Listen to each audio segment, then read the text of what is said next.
Você vai ver agora a segunda reportagem da série especial em homenagem a São Luís.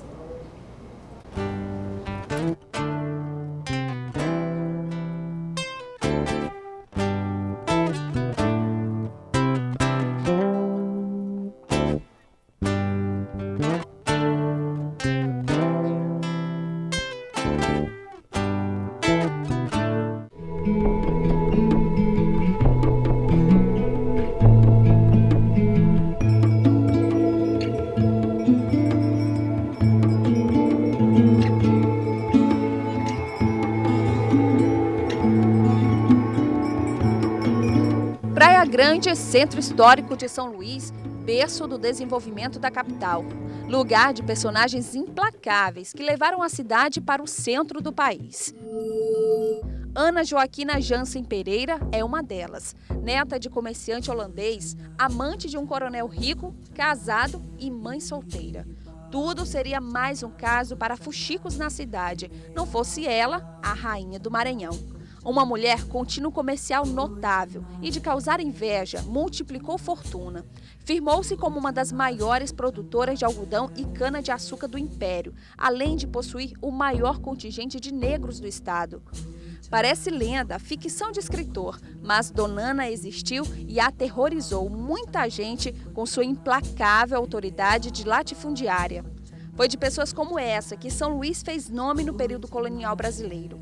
Na segunda metade do século XVIII, os Estados Unidos interromperam sua produção de algodão e abriram espaço para que o Maranhão passasse a fornecer a matéria-prima demandada pela Inglaterra.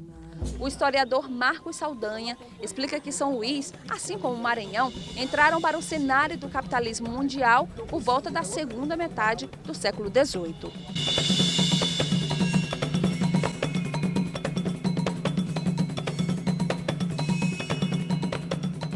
A cidade de São Luís, desde a sua fundação, ela passa por processos econômicos distintos. Em 1612, no século XVII, quando ela é fundada pelos franceses, depois retomada 3 anos depois pelos portugueses, a gente tem uma economia muito pobre, uma economia basicamente de subsistência.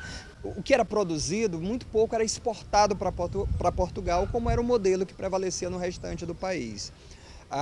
Depois isso muda a partir do Marquês de Pombal. Então só a partir do século XVIII, 1750, que esse cenário começa a mudar um pouquinho.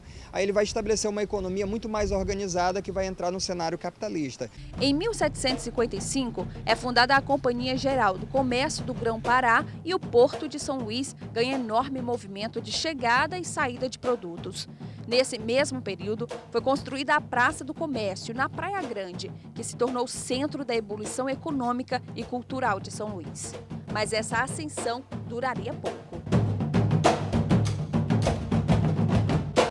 A grande produção do algodão que fez de São Luís a terceira cidade mais populosa do país, ficando atrás apenas do Rio de Janeiro e Salvador, entrou em decadência no fim do século XIX, com a recuperação da produção norte-americana e a abolição da escravatura. Foi aí que espaços como este começaram a entrar em ruínas, assim como está hoje. A fábrica fazia parte do polo industrial da capital, assim como a fábrica Santa Amélia, que hoje está sendo restaurada. Mas o desenvolvimento maranhense parou com o que pode ser chamado de estacionamento da economia da capital. Este economista fala de uma cidade de contrastes. É o quarto maior PIB das capitais do Nordeste. Entre os anos de 2003 e 2010, foi a que mais cresceu em termos de economia. São Luís é responsável por 36% do PIB do Maranhão.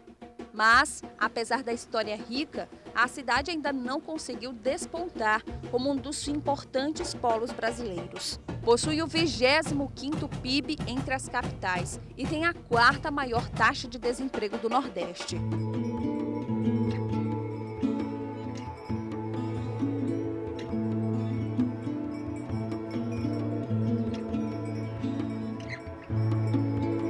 Hoje São Luís se destaca muito mais no setor de serviços porque responde por 77% do PIB ao setor de serviços, apesar de, décadas passadas, se entender São Luís como uma cidade industrial. Essa cidade industrial de São Luís não aconteceu na pujança que se esperava, não aconteceu com os indicadores que se esperavam. Sobraram alguns grandes projetos industriais, vindos da década de 70. Vivemos alguns reflexos de surtos econômicos, de ciclos econômicos. A gente teve a fase da indústria do óleo, baseada na questão extrativa do babaçu. Nós tivemos ainda reflexo da indústria algodoeira, ainda reflexo de uma agricultura da risicultura, mas isso não se transformou em um ganho, ou seja, em uma riqueza perene, foram ciclos. Uma cidade que cresceu desordenadamente, desenvolvimento que não representou ganhos significativos para a população. São Luís acumula problemas de infraestrutura, mobilidade urbana, sem contar com os índices negativos de saúde e educação, por exemplo. O sociólogo Ricardo Almeida aponta como frustrante essa falta de compromisso com o crescimento social da cidade. Gestores que, ao longo de décadas, esqueceram que a capital precisava ir além do que poucos conseguiram enxergar. Pois eu acho que a cidade consegue conviver com dois modos, com dois tipos de vida.